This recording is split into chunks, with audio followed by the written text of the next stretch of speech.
वे जिन्हें चाहते थे उन्हें अपने पास बुलाए, जिससे वे उनके साथ रह सकें।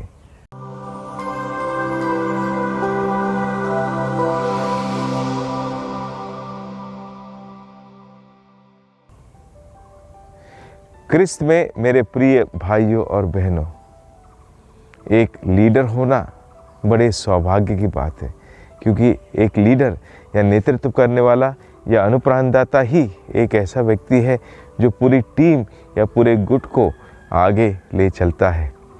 फ़र्ज़ कीजिए, अगर किसी ग्रुप में, किसी गुट में कोई लीडर ना रहे तो कोई कार्य हो पाएगा?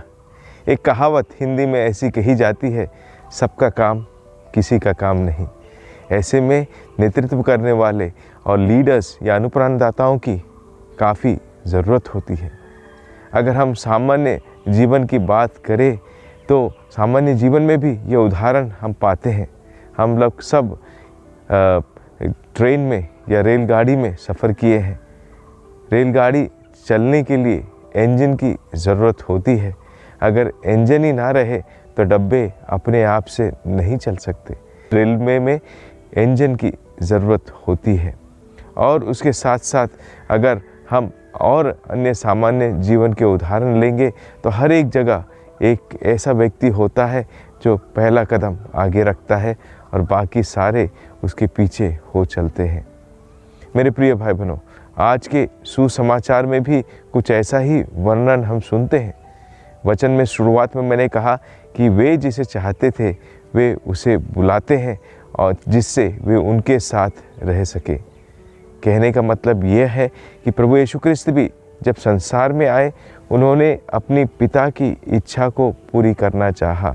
और पिता की इच्छा, वे अगर दैविक रूप का इस्तेमाल करते तो ज़रूर उन्हें किसी भी व्यक्ति की ज़रूरत नहीं थी, लेकिन चूँकि वे मानव स्तर पर कार्य करने रहे थे तो उन्हें एकता का प्रमाण दिया कि कैसे एक रहने से हम काफ़ी सारी कार्यों को कर सकते हैं।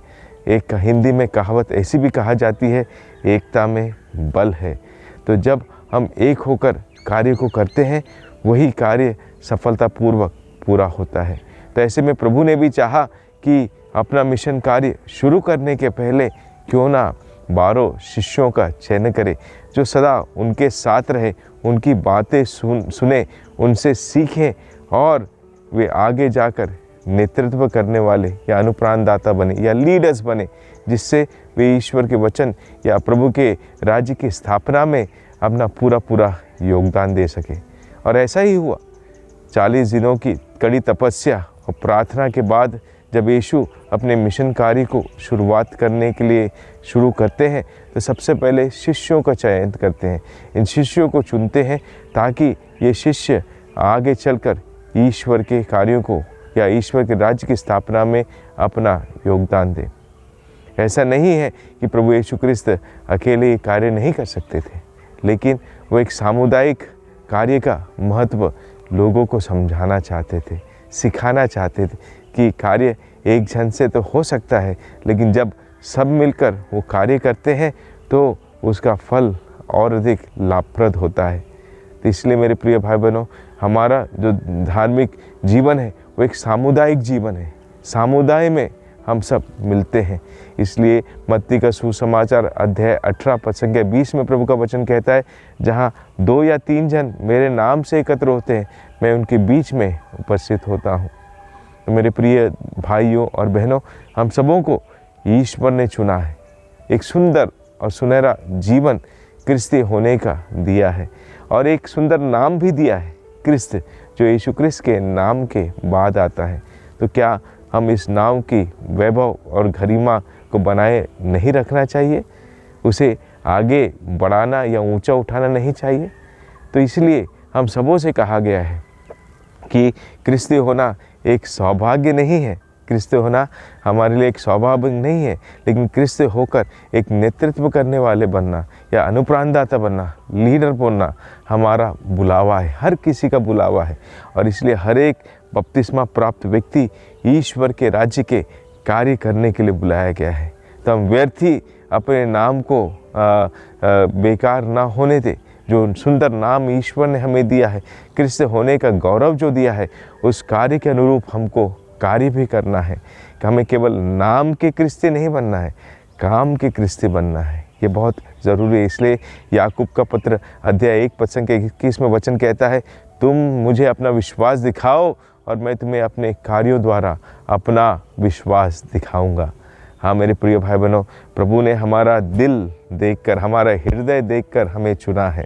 हम सबको वो जानता है। जैसे सामुएल का ग्रंथ पहला ग्रंथ अध्याय 16 पद संख्या 7 में प्रभु का वचन कहता है, मनुष्य केवल बाहरी रूप रंग को देखता है, लेकिन ईश्वर हृदय को देखता है। तो ईश्वर ने हम सबको हृदय से जाना है, वो हमारे रग रग से वाकिफ़ है। इसलिए हम कभी अपने को निचला या छोटा ना समझे या किसी गुण से परिपूर्ण ना समझे। ईश्वर ने सारे गुण बड़ी गुणवत्ता से हमारे जीवन में दिए हैं। इन गुणों का बस हमें इस्तेमाल करना है, और जब हम इसे इस्तेमाल करना सीख जाएंगे तो हम ना केवल नाम के क्रिस्ती होंगे बल्कि काम के भी क्रिस्ती होंगे। तो आइए हम ईश्वर से आशीष मांगे कि वह पवित्र आत्मा की पवित्र अभिषेक से भर दे, ताकि हम क्रिस्ती जीवन के मर्म को समझें और उसके कार्यभार में अपना पूरा योगदान दे। ईश्वर हम सबों को आशीष दे। माता मरियम हम सबों के लिए प्रार्थना करे। आमीन।